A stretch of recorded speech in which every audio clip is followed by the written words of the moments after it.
Nous désirons tant de choses, nous avons soif de tant de sources. Assemblés ce matin si divers, unis par le seul lien de la parole, ou peut-être par un même désir, une même soif de Dieu. Alors nous allons prier ensemble, chanter ensemble, méditer sa parole et espérer que cette parole devienne pour nous un chemin de vie. La grâce et la paix vous sont données de la part de Dieu notre Père et de Jésus-Christ, notre frère et notre Seigneur. La grâce, c'est cet amour que Dieu nous donne sans rien demander en retour. La paix de Dieu, c'est cette force dans laquelle nous pouvons puiser pour lutter contre le mal en nous et autour de nous. C'est cet abri dans lequel nous pouvons nous reposer, nous ressourcer. Bienvenue à vous tous, en ce temple où Dieu, notre Père, nous a invités. Bienvenue aux nouveaux comme aux anciens, ceux qui viennent de tout près, ceux qui viennent de plus loin. Bienvenue à tous. L'Esprit Saint nous unit, que ça soit en présence ou que ça soit à distance. Tous, nous sommes ensemble, frères et sœurs. Tous, nous pouvons louer Dieu par notre chant. Et je vous invite à prendre le premier spontané, la petite feuille qui se trouve dans vos recueils.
Il nous a appelés à être ses enfants, il nous a appelés à être frères et sœurs. Nous allons le remercier avec ce psaume qui a permis à des générations de croyants au fil des âges de remercier Dieu. Psaume de David. Le Seigneur est mon berger, je ne manquerai de rien. Il me fait coucher dans de verts pâturages, il me dirige vers des eaux paisibles. Il restaure ma vie, il me conduit sur les sentiers de la justice à cause de son nom. Même si je marche dans la vallée de l'ombre de mort, je ne crains aucun mal, car tu es avec moi. Ta houlette et ton bâton, voilà mon réconfort. Tu dresses devant moi une table en face de mes adversaires. Tu enduis ma tête d'huile, ma coupe déborde. Oui, le bonheur et la fidélité m'accompagneront tous les jours de ma vie, et je reviendrai à la maison du Seigneur pour la longueur des jours. Amen.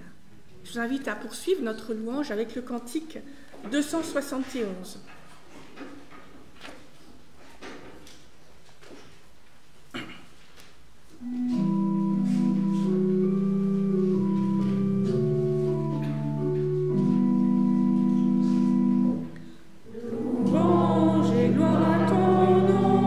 Alléluia, Alléluia.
Dieu nous aime et nous avons chanté notre merci, notre reconnaissance, et ça fait du bien de chanter ensemble. Écoutons à présent la loi qui nous a donné comme chemin de liberté. Cette loi qui, quand nous la suivons, nous met à notre juste place et nous fait nous sentir bien. Un jour, un spécialiste de la loi demanda à Jésus, « Maître dans la loi, quel est le commandement le plus important ?» Jésus lui répond, « Tu dois aimer le Seigneur ton Dieu de tout ton cœur, de tout ton être et de toute ton intelligence. C'est le plus important et le premier des commandements. Et voici le deuxième commandement qui est aussi important que le premier. Tu dois aimer ton prochain comme toi-même. » Toute la loi de Moïse et tout l'enseignement des prophètes dépendent de ces deux commandements.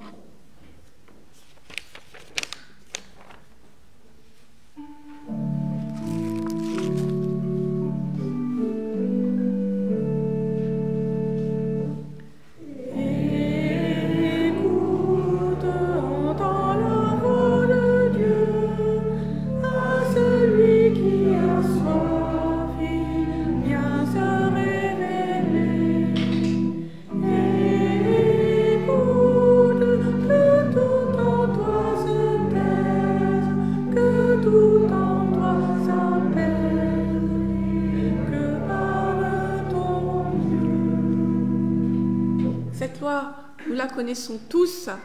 Nous savons bien que quand nous y arrivons, nous sommes là où nous devons être. Nous sommes proches de Dieu, proches des uns et des autres. Le problème, c'est que très souvent, nous l'oublions, cette loi, préoccupés par nos vies, préoccupés par nos soucis ou par nos joies. Nous prions. Père, pardonne-nous de ne pas t'aimer assez. Tu es présent à nos côtés et nous ne te disons pas merci. Grâce à toi, nous sommes tous frères et sœurs, pourtant nous sommes souvent incapables de recevoir la joie et la paix que ton Fils nous a donnée. Tu nous as donné des frères et des sœurs à soutenir et nous ne pensons qu'à nous-mêmes. Tu nous as donné le monde pour que nous l'habitions et le protégions, mais nous le pillons sans respect. Pardonne-nous et change notre regard sur toi, sur nos frères et sœurs et sur le monde. Amen.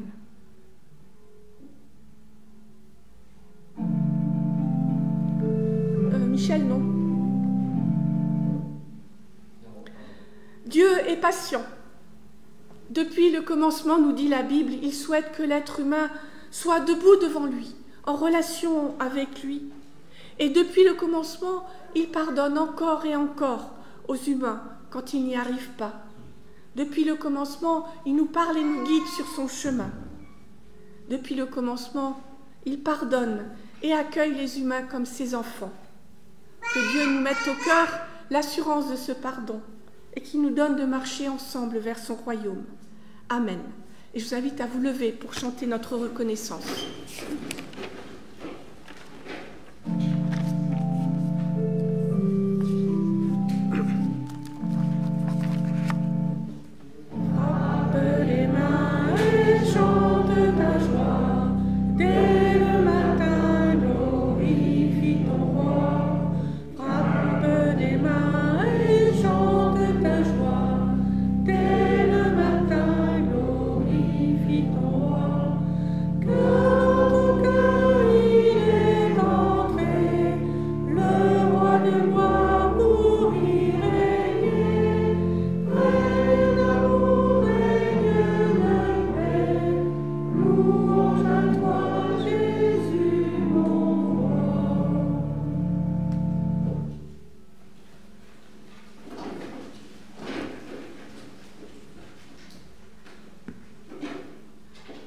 La Bible est un livre qui est très gros, c'est une collection de livres qui a été écrit il y a des milliers d'années.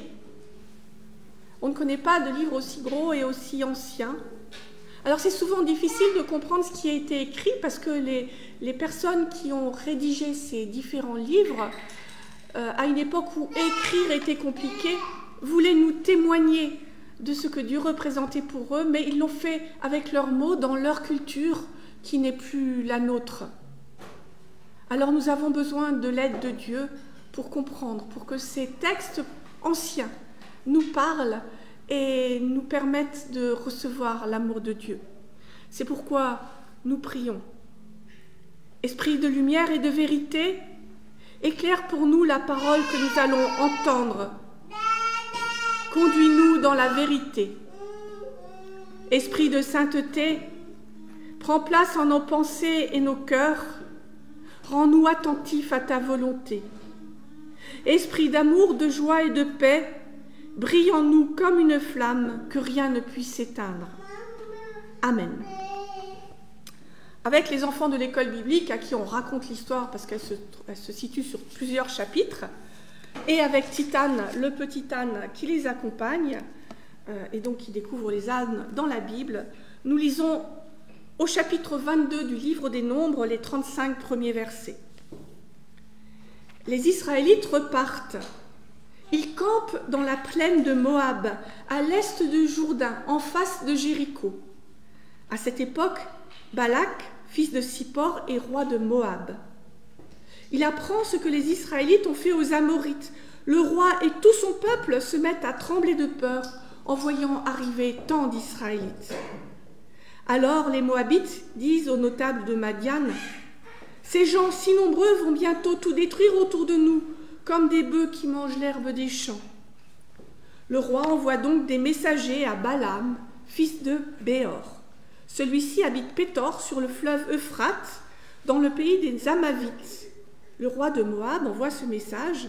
Il y a ici un peuple venu d'Égypte qui remplit tout le pays. Il s'est installé près de chez moi. Viens donc ici, s'il te plaît. Jette sur lui une malédiction parce qu'il est plus puissant que mon peuple. Si tu acceptes, j'arriverai peut-être à le battre et à le chasser du pays.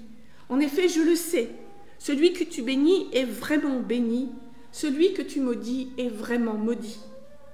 Les messagers des anciens de Moab et des Madian s'en vont donc en emportant des cadeaux pour payer le voyant. Quand ils arrivent chez Balaam, ils lui donnent le message de Balak.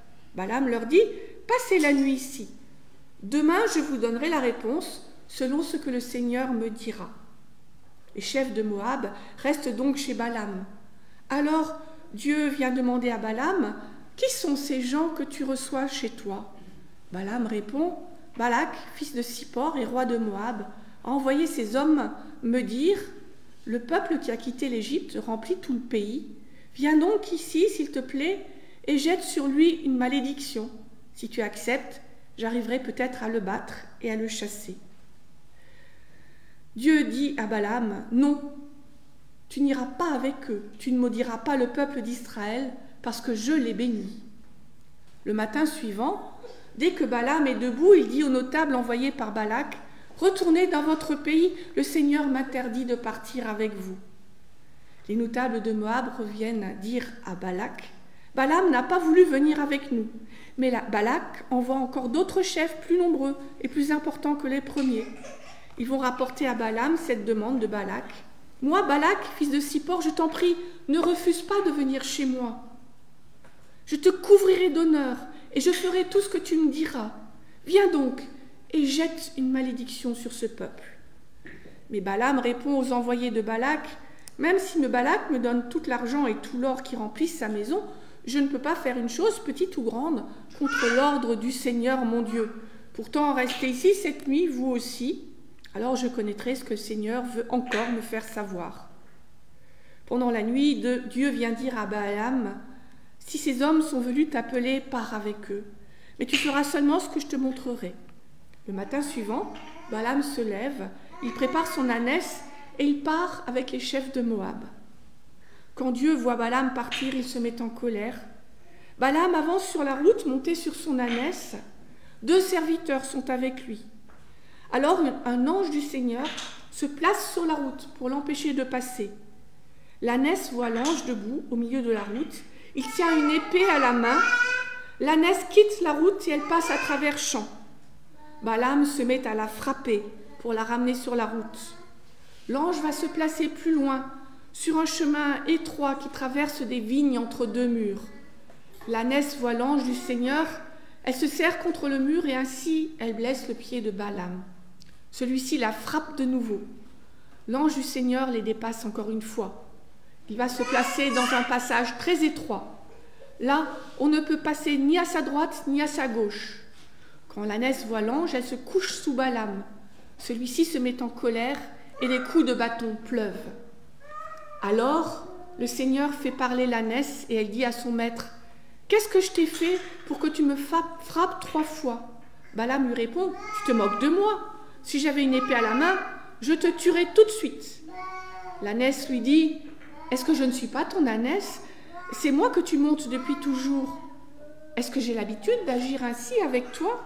Balaam répond « Non. » Alors le Seigneur ouvre les yeux de Balaam. Balaam voit l'ange du Seigneur debout sur le chemin, une épée à la main. Il se met à genoux, le front contre le sol. L'ange du Seigneur lui dit « Tu as frappé ton ânesse 3 fois. Pourquoi donc ? Je suis venu t'empêcher de passer. En effet, ce voyage me paraît dangereux. Ton ânesse m'a vue, et 3 fois elle s'est écartée de moi. Si elle n'avait pas fait cela, je t'aurais tué. Mais elle, je l'aurais laissée en vie. » Balaam dit à l'ange, « J'ai commis une faute. En effet, je n'ai pas vu que tu étais devant moi sur le chemin. Mais maintenant, si ce voyage te déplaît, je suis prêt à faire demi-tour. » L'ange du Seigneur répond, « Non, va avec ces hommes, mais tu prononceras seulement les paroles que je te dirai. » Alors Balaam continue la route avec les chefs de Balak. Seigneur, ta parole est vérité. Sanctifie-nous par ta vérité. Amen. Et je vous invite à chanter au cantique 221 les strophes 1, 2, 3 et 5. 221.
Frères et sœurs, autrefois tout le monde connaissait cette histoire.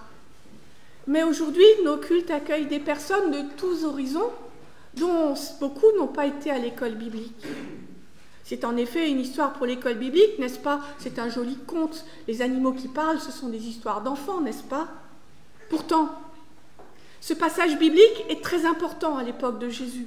non pas pour ce que nous allons méditer, non pas pour le merveilleux de l'ânesse qui parle, mais parce que la prophétie que Balaam va prononcer dans la suite sur Israël, à la demande de Dieu, eh bien cette prophétie était interprétée de manière messianique au 1er siècle de notre ère.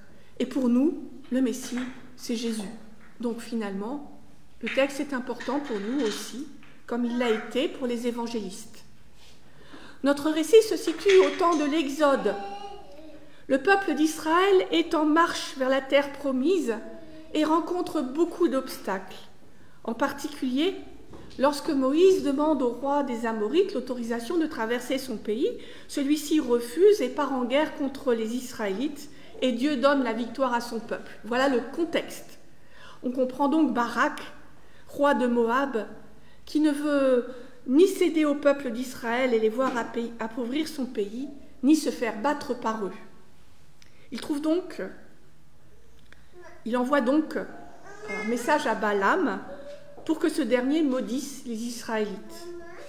Balaam, lui, n'est pas israélite, pourtant il connaît Dieu. Il vient de Pétor sur l'Euphrate, c'est pas une terre d'Israël, et c'est pas là non plus dont vient le peuple. Le peuple, il vient d'Égypte. Du côté de Marie, entre le Tigre et l'Euphrate, les prophètes pullulaient et officiaient comme des conseillers des différents rois. Alors est-ce que Balaam est de cela? Peut-être, puisqu'il va prophétiser au sujet d'Israël et de Moab. Balaam a une parole efficace. Quand il maudit, ça marche, et quand il bénit aussi. Alors est-ce que son pouvoir lui vient de Dieu? On ne sait pas. Par contre, ce qu'on se rend compte en lisant cette histoire, c'est que ni son pouvoir, ni sa connaissance du Dieu d'Israël ne font de lui quelqu'un d'intelligent. Il sait que ce Dieu qui lui parle est le Dieu d'Israël. Il sait qu'il est hors de question d'aller maudire Israël. Dieu le lui confirme, mais l'attrait du gain et du pouvoir, des honneurs, sont tels qu'il ne veut pas avoir compris. Il va lui demander une deuxième fois. Il est certain qu'il n'est pas besoin d'être Balaam dans les temps anciens pour agir ainsi, parfois, souvent même. Nous savons bien ce que Dieu veut, c'est écrit noir sur blanc dans la Bible, c'est écrit noir sur blanc dans nos cœurs. Je vais vous donner quelques exemples. Depuis quelques années maintenant, d'actualité brûlante est la question de ces réfugiés qui meurent en mer Méditerranée, parce qu'ils n'ont plus aucun autre espoir que de rejoindre l'Europe en risquant la mort. Un autre est celui, beaucoup plus habituel, du SDF qu'on fait semblant de ne pas regarder dans le métro. Un autre encore sont les signes de plus en plus nombreux du réchauffement climatique. Qui n'a pas de tels appels inscrits dans son cœur et qui pourtant il veut ignorer? On se donne de bonnes excuses, on cherche même dans la Bible un moyen d'y échapper parce qu'on ne veut pas renoncer à son confort ni à ses réserves pour les jours difficiles qu'on pourrait éventuellement peut-être vivre un jour. Revenons donc à Balaam, qui veut se convaincre qu'il y a une chance que Dieu soit d'accord avec lui. Alors Dieu va le laisser partir, mais il va employer une autre tactique. Il va se dresser sur son chemin pour l'empêcher d'avancer. Alors c'est vrai que quand on n'arrive pas à convaincre quelqu'un par des paroles, parfois les gestes interpellent. Mais Balaam ne voit pas Dieu. Par 3 fois, c'est son ânesse qui l'empêche d'avancer et de se faire tuer. Voilà un clin d'œil à tous ceux qui déclarent que les animaux ne sont là que pour servir les humains et qui n'ont pas la conscience de Dieu. Alors je ne sais pas si nos animaux, si ma chatte a la conscience de Dieu, mais cette ânesse, elle le reconnaît. Au risque de se faire battre, elle va sauver son maître. Et l'histoire a tellement marqué les esprits que la tradition juive dit que c'est la même ânesse qui a accompagné Abraham et Isaac vers le lieu du sacrifice, ce qu'on a vu le mois dernier, ce qui a porté Séphora, le fils de Moïse, quand Moïse est retourné en Égypte, et qui portera le Messie à son arrivée. Alors, pas étonnant que Jésus soit entré dans Jérusalem monté sur un âne. Les êtres humains sont souvent conduits par l'orgueil et l'appât du gain, comme Balaam, mais les animaux, eux, sont imperméables à ces désirs. Ils savent aimer, ils savent avoir peur aussi, ils peuvent faire preuve d'une fidélité bien plus grande que les nôtres. Ils ont été bénis par Dieu, qui n'hésite pas à rappeler dans cette histoire que sans eux, nous ne sommes pas complètement humains. Et justement, cette histoire nous rappelle d'être attentifs à tout ce qui nous entoure. Dieu peut nous parler au travers de la nature, au travers des animaux. Il peut même nous parler par l'intermédiaire de personnages peu recommandables, comme Balaam. En effet, il n'est pas un héros de la Bible. S'il n'agit somme toute dans cette histoire pas différemment de nous, il finira mal parce qu'il aura entraîné le peuple sur une mauvaise voie. Mais ça, c'est une autre histoire. Je vous invite à lire le livre des Nombres, ça ne peut faire de mal à personne. Balaam comprend enfin que Dieu ne le laissera pas faire. Il ne pourra pas maudire Israël. En tout cas, il aura le courage de bénir 3 fois Israël quand Balak va lui demander de maudire 3 fois, puis il prophétisera. Vous me direz qu'il n'avait pas le choix. Dieu lui a dit qu'il ne le laisserait pas faire.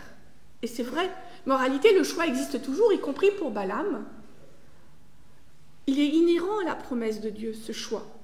J'aurais pu vous lire, pour la volonté de Dieu, la parole du Deutéronome, qui est une parole de Dieu, qui dit « J'ai mis devant toi la bénédiction et la malédiction, la mort et la vie, choisis la vie. » Mais il ne force pas à choisir la vie. Et Balaam, il avait en fait le choix. Il avait le choix de rentrer chez lui. Il n'était pas le sujet du roi de Moab et ne lui devait rien. Ce n'est que l'appât du gain et des honneurs qu'il avait décidé à partir, et puis il y va, sans plus se poser de questions. Nous avons toujours le choix. À chaque instant de nos vies, nous faisons des choix.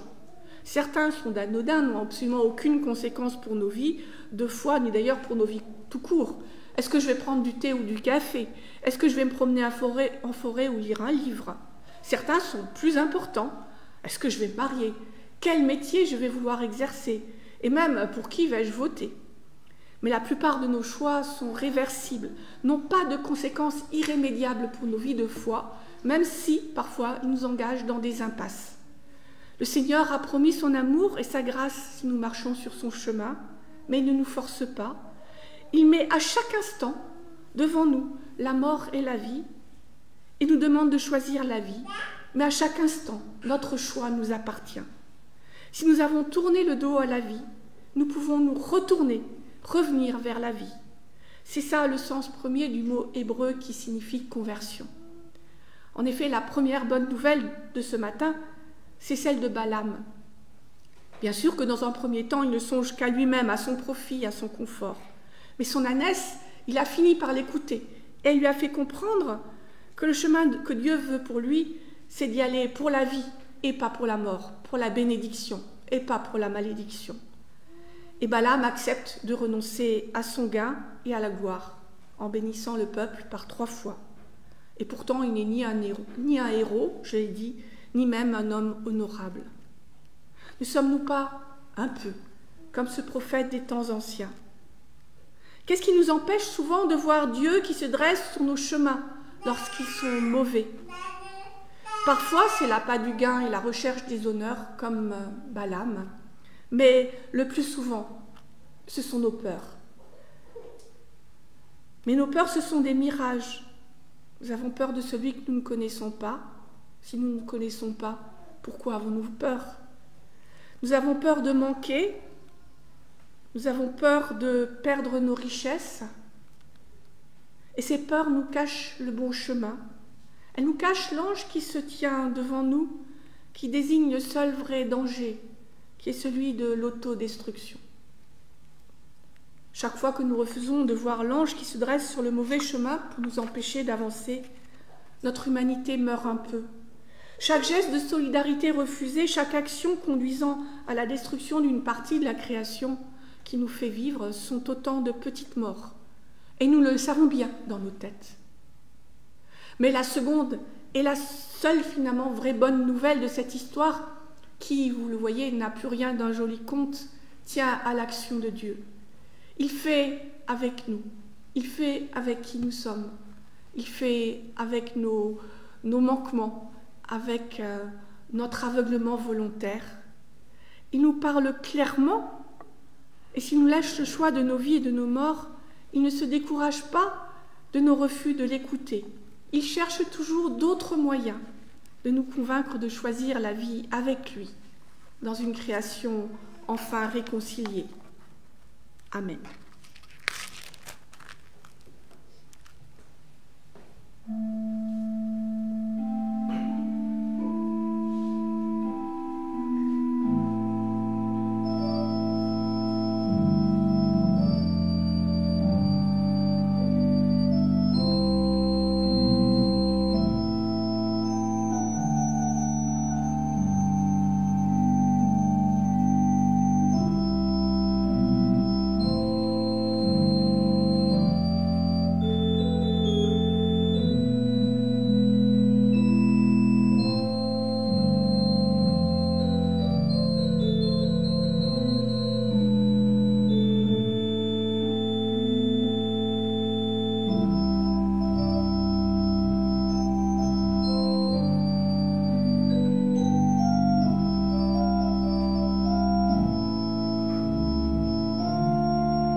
Je vous invite à continuer notre méditation avec la joie, justement, de ce Dieu qui nous accompagne. Le cantique 614, tu es là au cœur de nos vies.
Je ne peux plus chanter parce que je tousse. Nous confessons à présent notre foi. Nous croyons en Jésus-Christ que Dieu a envoyé dans notre monde pour marcher sur des chemins où personne n'allait plus, pour trouver des hommes et des femmes que personne ne regardait plus, pour parler à des hommes et des femmes à qui personne ne parlait plus, pour donner la main là où on fermait le poing. Nous sommes ces gens vers lesquels il est venu, qu'il regarde, auxquels il parle, auxquels il donne la paix. Nous croyons en Jésus-Christ qui nous envoie. Nous sommes ses pieds pour marcher sur des chemins de rencontre, ses yeux pour regarder ceux qui croisent notre chemin, sa bouche pour dire la parole qui relève, ses mains pour apporter la paix. Nous croyons que le Saint-Esprit nous met en marche. Amen.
Quelques annonces. D'abord, merci à Michel de nous accompagner.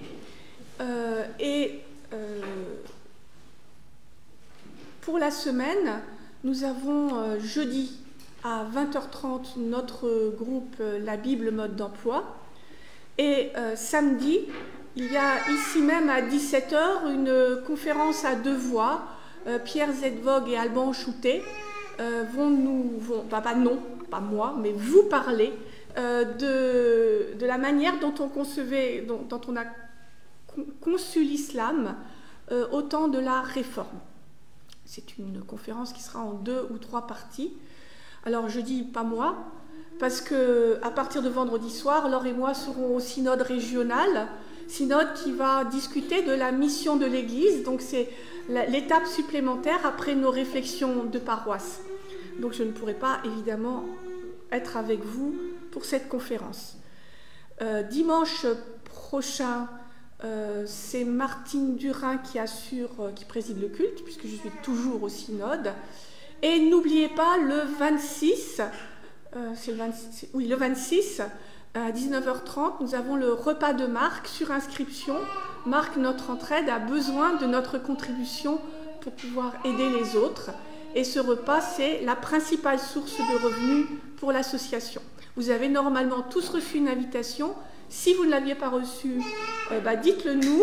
Et il y a une feuille pour s'inscrire dans l'entrée. Est-ce que j'ai oublié quelque chose? Ah oui, c'est la dernière fois que nous, en tout cas de façon ordinaire, que nous prenons en même temps ce culte sur les réseaux sociaux. Il n'y aura plus de culte sur YouTube parce que je pense que chacun a repris ses habitudes. Et pour ceux qui ne seraient pas notre paroisse, il existe d'autres églises qui sont très très performantes dans ce domaine, elles peuvent suivre le culte de ces églises-là. Des églises de tendance théologique d'ailleurs très diverses, donc il y a tout ce qu'il faut. Alors je vois notre trésorier s'acheminer vers nous, mais comme je tiens les parents un peu captifs, je vais leur rappeler que dans un mois, le 12 décembre, c'est la fête de Noël, et qu'il y a, comme d'habitude, école biblique et culte le matin, mais qu'il y a un repas ouvert à tous, pas seulement aux parents, et l'après-midi, des activités pour décorer le temple, pour des activités qui sont prévues. Donc si vous le pouvez, réservez votre journée. Et je laisse la place à Olivier. Alors je voulais faire un petit point financier sur les finances de la paroisse en cette fin d'année. Alors vous allez recevoir une lettre d'appel aux dons pour la fin de l'année.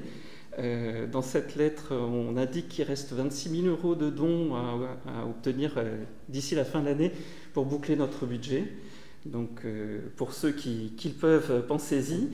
Un autre petit point, cette année on va changer la voiture de la paroisse qui permet à notre pasteur d'aller sur le deuxième lieu de culte et d'aller visiter les paroissiens qui en ont besoin. Donc c'est évidemment un gros budget pour ceux qui le peuvent et qui en ont envie. Vous pouvez faire un don supplémentaire pour éviter qu'on utilise trop nos réserves. Et pour ce don supplémentaire, vous pouvez mettre au dos du chèque ou dans le libellé du virement que c'est pour la voiture, ce qui nous permettra de savoir que c'est vraiment un don exceptionnel pour cet objet-là. Et puis un dernier point, pour les dons, pour ceux qui n'aiment pas les espèces ou les chèques, il y a un QR code que vous pouvez scanner qui vous permet de faire un don soit avec une carte bleue, soit avec PayPal derrière. Voilà. Donc le QR code, il est sur le piano et je crois qu'il y en a aussi un dans l'entrée. Voilà. Et il sera aussi dans la lettre.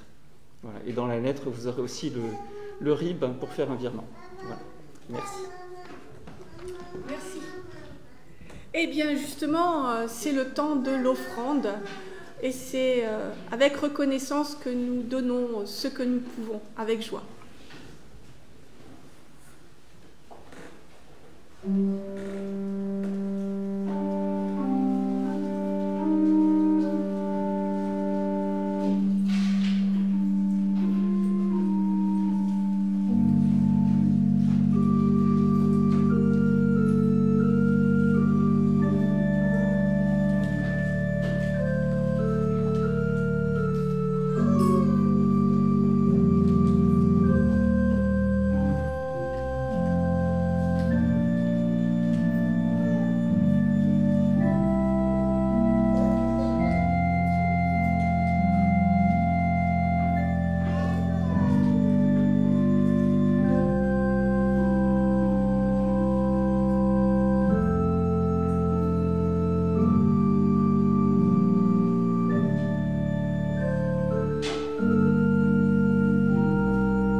Père, bénis cette offrande qui est le signe de notre engagement à ton service. Amen. C'est le moment d'ouvrir nos pensées, nos prières au-delà des murs de ce temple et de prier pour tous ceux qui en ont besoin et qui habitent nos pensées et nos vies. Seigneur, dans notre prière de ce matin, nous portons devant toi tous les humains, nos frères et sœurs, celles et ceux qui souffriront en ce jour en leur corps et qui peut-être ne trouvent plus aucun sens à leur vie.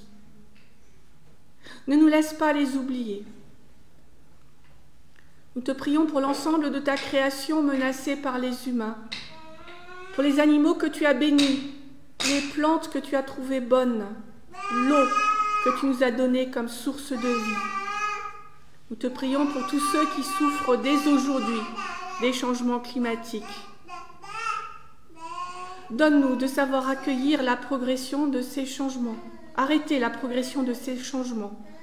Donne-nous d'accepter d'accueillir ceux qui en seront les victimes. Nous te prions pour les responsables des nations, qu'ils comprennent que l'avenir de l'humanité est plus important que leurs élections et que les intérêts économiques des plus riches et des plus puissants. Seigneur, nous savons que ce n'est pas gagné. Nous te demandons de nous aider à donner de notre voix pour les interpeller. Père, nous te prions pour nous-mêmes. Aide-nous à rester dans la confiance, à combattre pour ce monde que tu nous as confié par nos actions, nos votes et nos voix. Et parce que nous sommes tous tes enfants, nous pouvons adresser ensemble la prière que Jésus nous a enseignée. Notre Père qui es aux cieux, que ton nom soit sanctifié, que ton règne vienne, que ta volonté soit faite sur la terre comme au ciel. Donne-nous aujourd'hui notre pain de ce jour. Pardonne-nous nos offenses, comme nous pardonnons aussi à ceux qui nous ont offensés. Et ne nous laisse pas entrer en tentation, mais délivre-nous du mal, car c'est à toi qu'appartiennent le règne, la puissance et la gloire pour les siècles des siècles. Amen. Je vous invite à vous lever.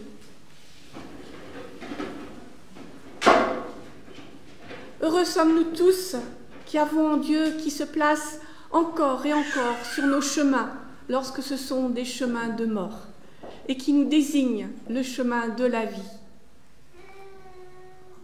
Le Seigneur, Père, Fils et Saint-Esprit, vous bénit et vous garde. Il tourne sa face vers vous et vous donne son amour, sa joie et sa paix. Amen.